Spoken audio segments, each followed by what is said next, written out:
interesting, I thought. Some of you may have seen me on the Question Time programme. Being roundly condemned. That I've been condemned by the Conservatives and condemned by Labour and condemned by the Lib Dems and condemned by the Greens and condemned by Uncle Tom Cobley and all. I am an appalling person. I am rude. I behave like a football hooligan. And the biggest insult of all, I'm a lager lout.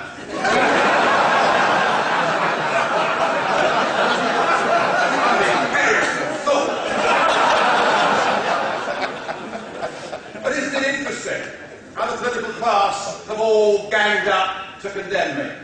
And how the political class gang up to condemn anybody that dares to say we should not be part of this European project. I am reminded that those in the 1930s who were prepared to speak out about the threat posed by Germany and the threat posed by Hitler were condemned in exactly the same terms.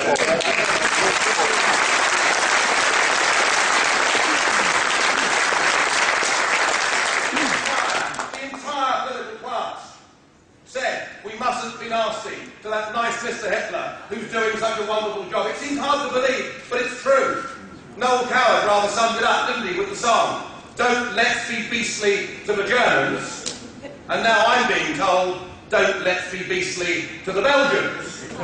Now, I accept that the situation is not the same, and before anybody misquotes me, I am not pretending that the European Union poses us a military threat.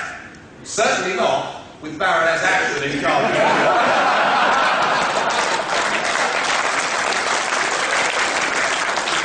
But what is at stake? What is at stake is our democracy.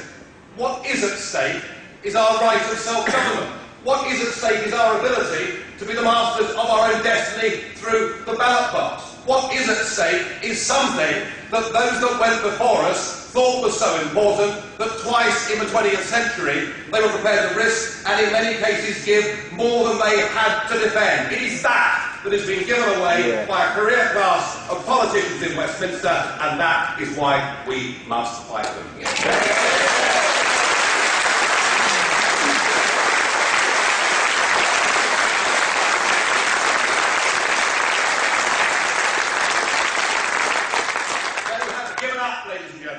They've given up any idea that we can govern ourselves. We know that of this Labour government. We know that of the Liberal Democrats. And anybody that had harboured any lingering hopes that perhaps the Conservative Party might come to the aid of the nation only need to see what William Hague said last week. Yes, that's right, the very same William Hague who in 2001 posed as the defender of the nation. Just last week, William Hague said that a Conservative government would give its full support to the European External Action Service and that Europe must speak with one voice on Russia, the Balkans and energy security. So even the Conservatives have now accepted the principle that under Baroness Ashton there should be a common foreign policy for the European Union. They've given up, ladies and gentlemen. They offer us no hope at all. Don't trust them. Listen to the party that talks straight. Listen to the party that is saying we have to talk about the immigration issue. That 5,000 new people a week are settling in this country. That we are heading inexorably towards a population of 70 million by the year 2020. We're the party saying that we're already overcrowded, that we already can't travel around in our transport systems, that we don't want the population to go to 70 million, and that we need to take back control. That the only people that should decide who comes to live, work and settle in this country should be the British people themselves, through their own elected parliament, but that we can't do that as a member of the European Union, which offers an open door to all the poor countries in Eastern Europe. So let's talk straight in this campaign on the immigration question, and let's do so proudly. Let's do so proudly as the party that believes in tough controls, as the party that believes in choosing the people that come to Britain so that they bring us benefit. And let's do so as a non-racist, non-sectarian force. Let's make sure that this argument, this immigration and border control argument can never again be seen as an argument of the extremists. Let's pick it up, let's make it UKIP's argument, let's take it to the country, let's talk straight on immigration.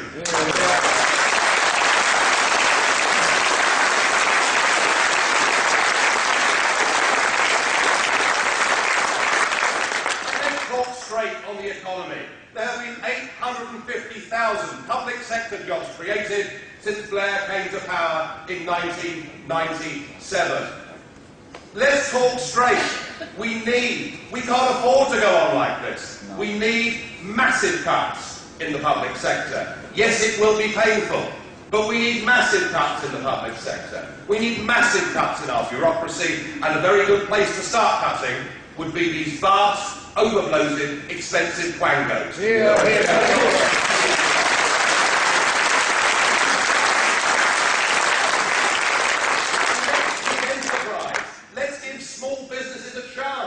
You know, we're not just going to get out of this mess by cutting spending.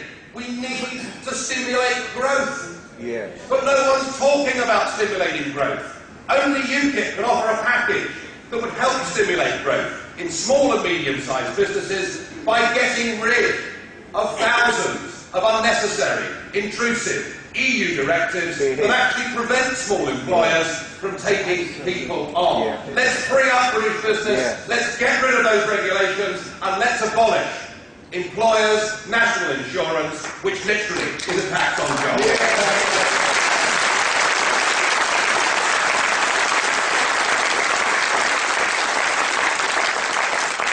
And let's talk straight about the benefits culture in this country. What an appalling situation it is that so many people living in Britain are trapped on benefits. Trapped on benefits. Because as soon as they go out to work, they're taxed. So they're better off staying on benefits than they are going out to work. I mean, what kind of a madness is this? And that's why UKIP proposes that we would put the level at which people start paying tax up to £11,500 a year.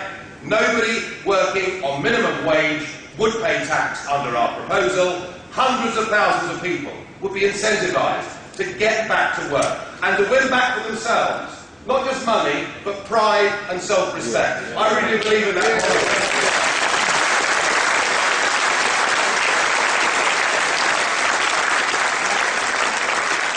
And with that carrot, there needs to be a stick.